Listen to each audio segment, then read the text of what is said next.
What's going on, Guardians? My name is The Black Link, and today is, of course, Tuesday, May 29th, and you know what that means. It's time for another weekly reset guide for the world of Destiny 2.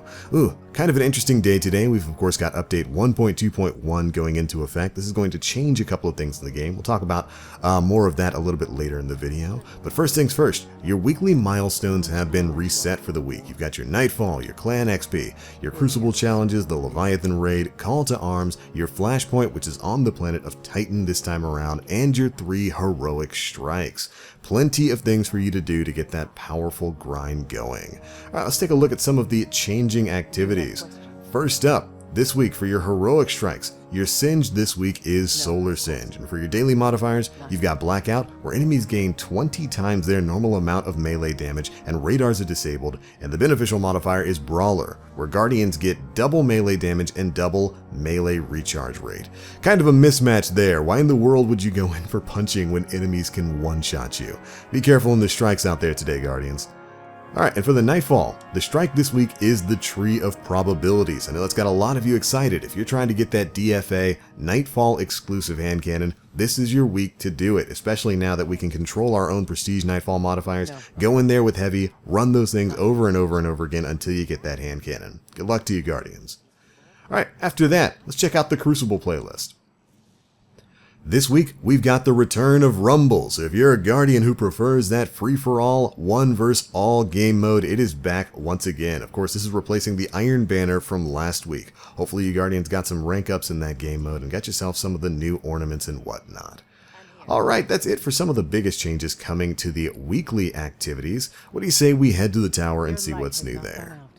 Over at Ikora Ray this week, her weekly meditations are 1 AU, the story mission Chosen, the Curse of Osiris mission Hijacked, and finally, the Warmind mission Strange Terrain, where you go to take down Zal. That's it for the Warlock Vanguard. Let's head on over to Eververse. And this week at Eververse, she is selling the air quotes rare emote. For her legendary emote, she's got the Otter Dance, looking like your boy at the prom. After that, we've got the legendary Sparrow for this week. It is Alton's Ambush. Nice connection to the Bray family there. And then for the legendary ship, we've got the Amplitude over PT. Not too bad at all. Next up, we've got the exotic ship for this week, and it is the D1 classic, the Shadow Trespass. That model from D1, though, all rusted out.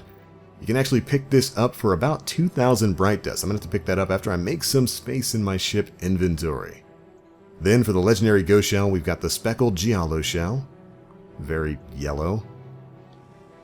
And for the armor this week, she is selling the Gauntlets. For you Warlocks, this is going to be Mihailova's Instruments.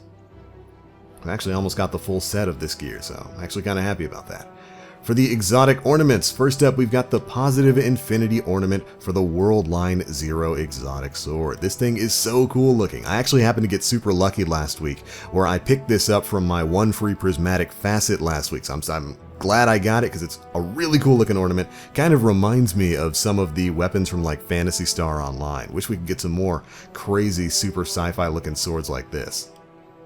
After that, of course, we've got the ornament for the Rat King, the Black Plague. If you want to be a rat boy like Mega Magwitch. And that is it for Eververse and pretty much it for our reset guide for this week. Now, like I said before, we have got an update today. And while the update mostly covers some things that we already covered back in the TWAB for last week, I'll leave a link to that down in the description box below if you want to check it out. There are a few things that I do want to talk about from this week's update patch notes. Of course, this update was supposed to be the one about faction rallies. Whatever changes they've made to the faction rally event have gone live in this update, but it's important to note that faction rallies themselves are not live right now.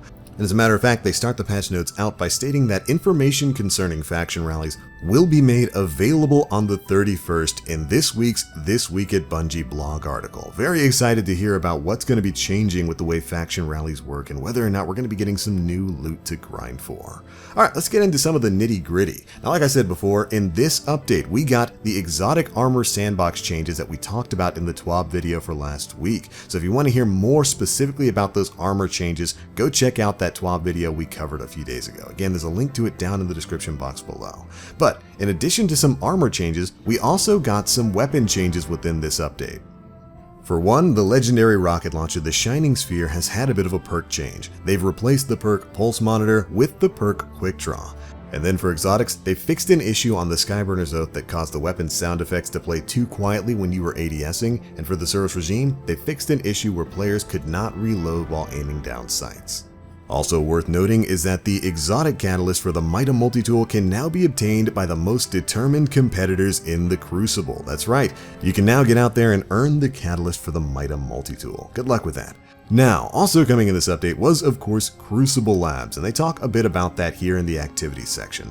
They say Crucible Labs will allow Guardians to play experimental Crucible content, and that Crucible Labs will be available at a later date. Stay tuned to Bungie on Twitter for announcements, and the Crucible Labs playlist will be active periodically for feedback. So we knew Crucible Labs was being added to the game in this update. I was hoping that we would get our first taste of it today. It's kind of weird to advertise it for dropping in this update, but then to not make it live when this update goes live. Maybe we'll learn more about that in this week's TWAB alongside the faction rally changes. But they are confirming here that Crucible Labs will be a playlist that will be available periodically. So whenever they're testing things out, they'll add a new playlist to the Crucible environment that you can go into, test out whatever things they're changing around in there, and give feedback to Bungie on it.